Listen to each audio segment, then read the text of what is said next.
Donc, bonjour, je vais vous présenter cette étude sur l'amélioration de la couverture vaccinale contre la grippe saisonnière en France. Vaut-il mieux des incitations financières ou non financières?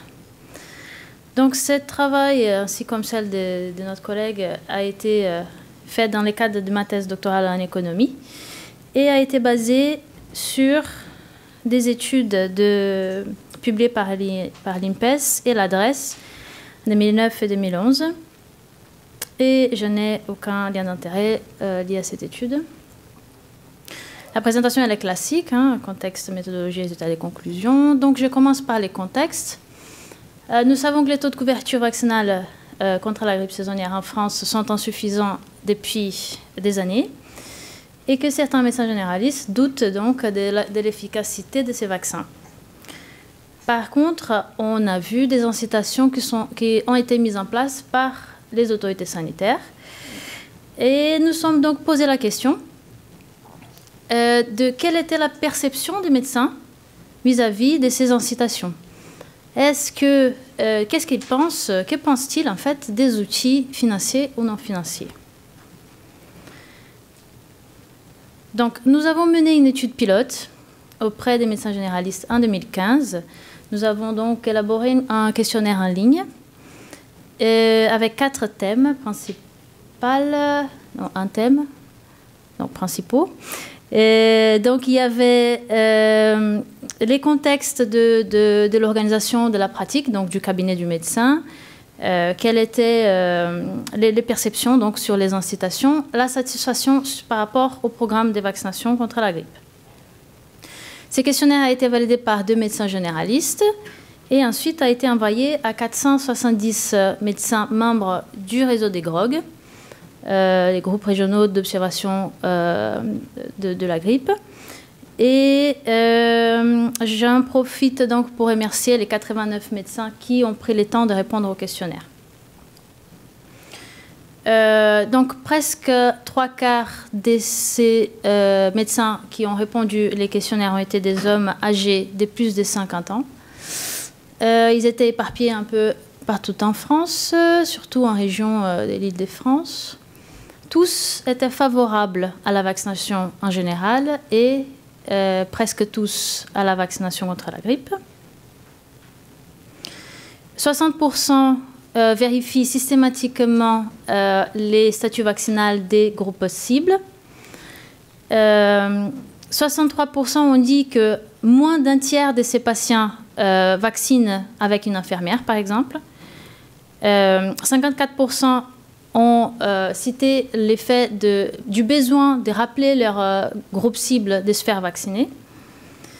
53% mettent en place des documents informatifs pour leurs patients.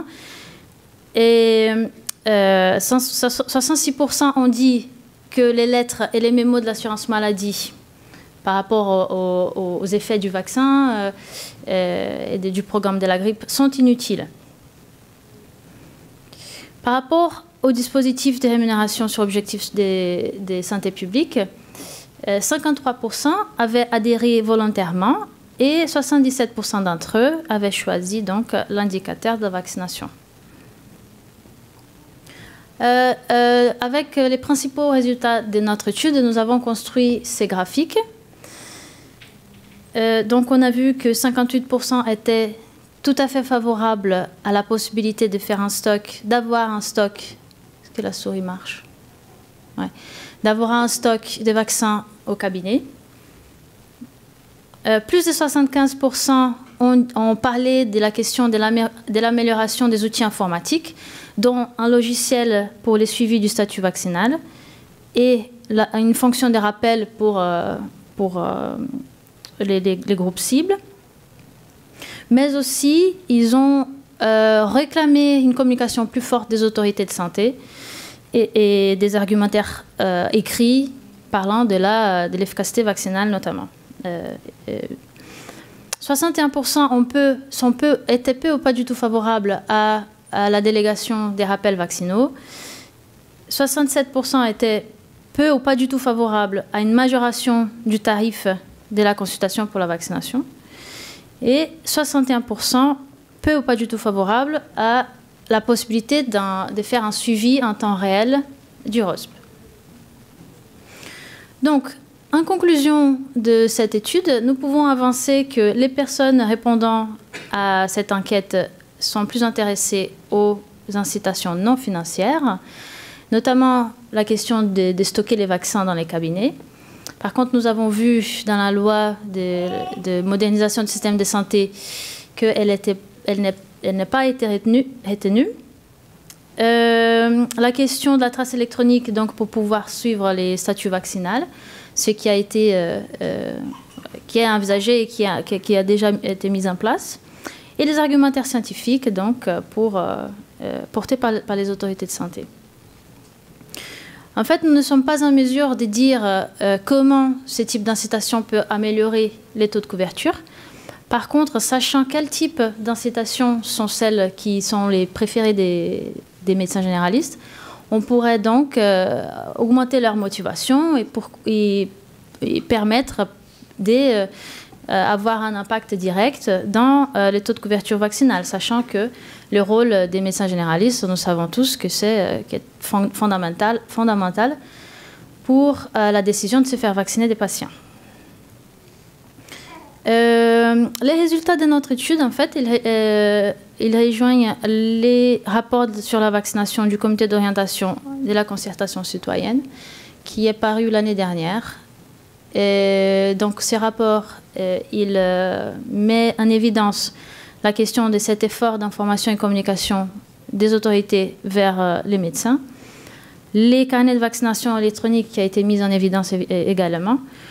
On parle aussi de la question de faciliter les parcours vaccinaux avec l'expérimentation du pharmacien comme vaccinateur. Par contre, on parle également d'une incitation financière avec la valorisation de l'acte de vaccination et une augmentation de la rémunération sur objectif de santé publique. Je crois que j'étais très vite parce que j'ai fini. Et je vous remercie pour votre attention.